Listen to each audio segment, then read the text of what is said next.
You've never felt homesick the way other people describe it. You've watched friends break down over distance, seen lovers crumble at airport gates, listened to family members confess how much they ache for someone who's no longer near. And you've nodded along, pretending you understand, but inside there's always been a quiet confusion. Not because you don't care about people, not because you're cold or broken, but because when someone leaves your life, physically or emotionally, you don't feel that pull, that gnawing absence, that desperate need to reach out and close the gap. You simply adjust, you move forward. And somewhere in the back of your mind, you've wondered if that makes you different. If maybe your brain is wired in a way that others can't quite see. It does. And understanding why might be the most liberating thing you learn about yourself.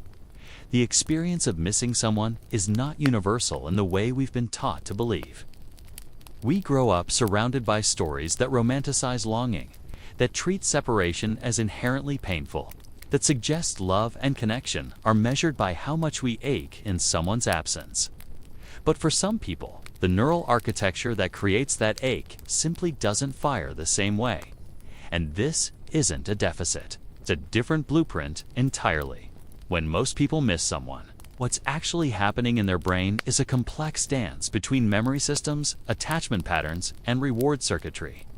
The ventral striatum, a region deep in the brain associated with anticipation and craving, becomes highly active when thinking about someone we're separated from.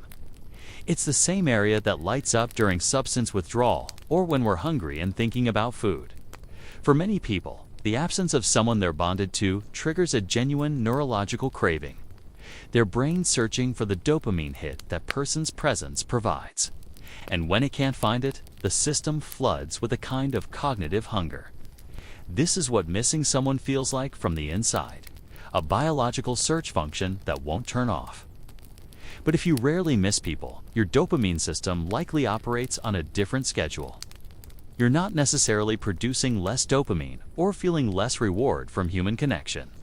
You're simply not as dependent on external sources to regulate it.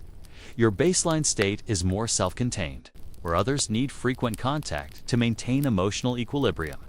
Your nervous system has learned, perhaps from a very young age, to generate its own stability. This often traces back to early attachment experiences, but not always in the way people assume. Attachment theory tells us that children develop internal working models of relationships based on how their caregivers respond to them. Secure attachment happens when a child learns that their needs will be met consistently, that they are safe, that connection is reliable. But there's a less discussed variation that exists within the secure range, where some children, even when raised in loving environments, develop what researchers call high self-reliance. They internalize security so deeply that they don't require constant external validation of it. They learn early that they are whole on their own, that other people enhance their life but don't complete it. And this becomes the template their brain uses for all future relationships. For these individuals, the prefrontal cortex, the part of the brain responsible for rational thought and emotional regulation, tends to have a stronger influence over the limbic system. When separation occurs, the limbic system might register a flicker of sadness or nostalgia, but the prefrontal cortex quickly contextualizes it. It reminds you that the person still exists, that the relationship hasn't ended simply because physical proximity has changed, that you have your own life to attend to. This isn't emotional suppression, it's integration. Your brain doesn't see separation as a threat to the bond, so it doesn't sound the alarm. There's also the question of object permanence at an emotional level. Most people understand object permanence as a developmental milestone in infants. The realization that things continue to exist even when you can't see them. But emotional object permanence is more nuanced. It's the ability to hold the existence and value of a relationship in your mind without needing constant sensory confirmation. For people who rarely miss others, this capacity is particularly strong. You don't need to hear someone's voice to know they care about you. You don't need daily texts to believe the friendship is real. The relationship exists in your internal world as a stable fact, not a variable that needs to be constantly tested and reaffirmed. This is where others often misunderstand you. They interpret your lack of reaching out as lack of interest. They assume that if you truly valued them, you'd feel compelled to maintain contact. But your brain doesn't equate connection with frequency. It equates it with quality, with depth, with the understanding that some bonds are strong enough to withstand silence. And when you do reconnect with someone after weeks or months, you often pick up exactly where you left off, as if no time has passed at all, because, for you, no time has passed in the relationship. It was simply on pause, waiting patiently in the background of your life. The culture we live in makes this cognitive style difficult to inhabit comfortably. We're surrounded by constant messaging about the importance of staying in touch, about effort being the primary currency of love, about absence making the heart grow fonder only if that absence is filled with longing. Social media has intensified this, creating an environment where connection is performed and measured and quantified.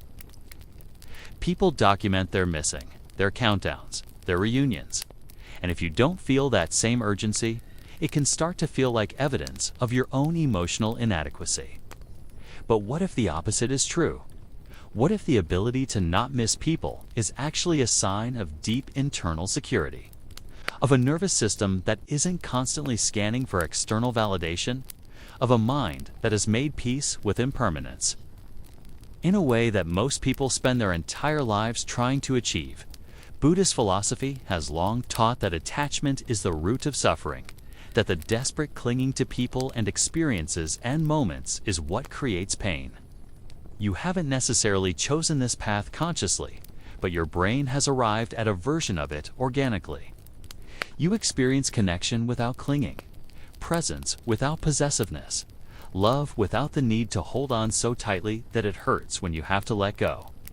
This doesn't mean you don't care. That's the critical distinction that even you might struggle to articulate to yourself. Caring and missing are not the same thing. You can love someone deeply, value them immensely, feel genuine joy in their presence, and still not feel a pull toward them when they're gone. Because your love isn't defined by longing. It's defined by presence. When you're with someone, you're fully there. You're engaged, attentive, open. But when they leave, you don't carry them with you as a ghost. You carry them as a memory, a warm spot in your internal landscape that doesn't demand to be visited every day. The people who know you well, who have learned to understand this about you, often find it liberating. They realize they don't have to perform their love for you. They don't have to check in constantly, or worry that you'll feel neglected if they go quiet for a while. They can trust that you'll be there when it matters, that your lack of daily contact isn't a reflection of your investment in them. But getting to that point requires patience and vulnerability, and the willingness to explain something that most people have never had to explain before, that you care differently, that your brain processes connection differently, that you're not broken, just built another way. There's also an element of temporal perception at play here. Research in psychology suggests that people with lower separation anxiety tend to have a different relationship with time. They're more present-focused, less likely to ruminate on the past or catastrophize about the future. When someone is gone, you're not mentally replaying all the moments you had together, or imagining all the moments you're missing out on. You're simply here, in this moment, which doesn't happen to include that person right now. This is a form of mindfulness that most people practice as a discipline, but for you, it's a default setting. Your brain doesn't get stuck in the gap between what was and what could be. It stays grounded in what is. And perhaps this is why you often feel most misunderstood in romantic relationships. Because romance, in its cultural narrative, is so deeply entangled with longing.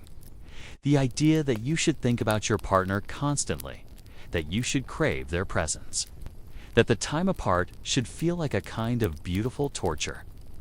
When you don't feel that way, partners can interpret it as evidence that you're not as invested, not as in love, not as committed. They might accuse you of being emotionally unavailable or distant, when in reality, you're often more emotionally available than they realize. You're just not available in the way they expect. The truth is that your kind of love is steadier. It doesn't spike and crash with proximity. It doesn't need the drama of reunion to feel real. It exists as a constant, humming quietly in the background of your life, not demanding center stage. And for someone who needs that intensity, who needs to feel missed in order to feel valued, this can be deeply unsettling. But for someone who has their own internal security, who doesn't need constant reassurance, your way of loving can feel like the safest thing in the world because they know it's not contingent on their constant presence. They know you're not with them because you can't stand to be alone. You're with them because you genuinely want to be. And that choice is renewed every day, not out of desperation, but out of clarity. There's a loneliness in being this way, though. Specific kind of isolation that comes from knowing your inner world operates on different software than most people around you. You've probably had moments where you wanted to miss someone, where you tried to summon that feeling. It's because it seemed like the appropriate response, the proof of your humanity. But you can't manufacture a neurological response that your brain isn't designed to produce. And pretending only makes the gap between your internal experience and external performance wider. So instead, you learn to live in the truth of it, to accept that your care shows up differently, that your love speaks a different language, that your brain, in its quiet self-sufficiency, is not doing anything wrong. It's just doing something rare.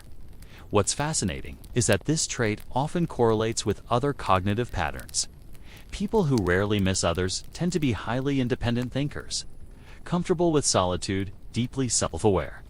They're often the ones who can sit with silence without needing to fill it, who can be alone without being lonely, who can hold space for others without losing themselves in the process. They're also, paradoxically, often the most reliable people in crisis, because their emotional regulation isn't dependent on external factors. They can stay calm and present when everyone else is falling apart. They don't need to be soothed in order to soothe others. Their stability is intrinsic.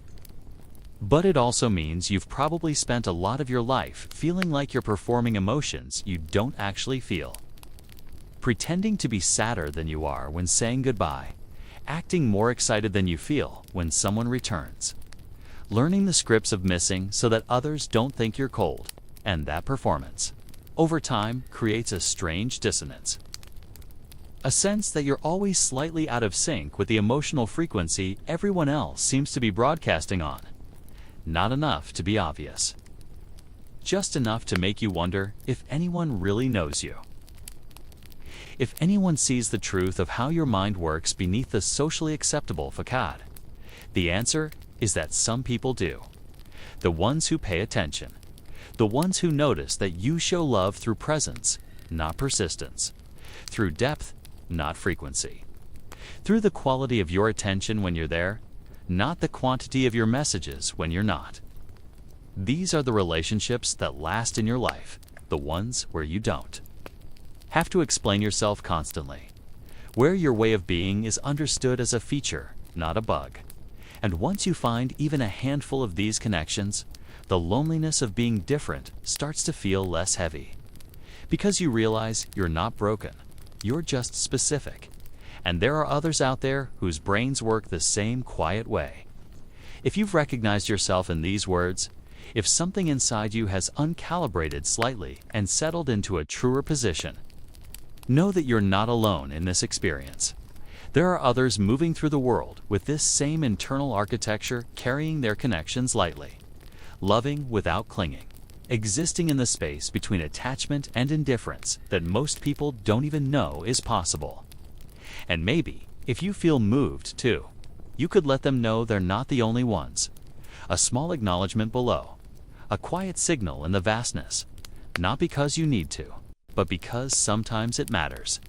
To know that the way your mind works isn't a solitary experience, that somewhere, someone else is reading these same words and feeling the same recognition, that the silence you inhabit so comfortably can also be a shared one. This is a space for minds that work differently, for the ones who find clarity in solitude, and meaning in stillness. For those who understand that the quietest voices often carry the deepest truths. Stay curious about the landscape inside you. It holds more than the world has taught you to expect.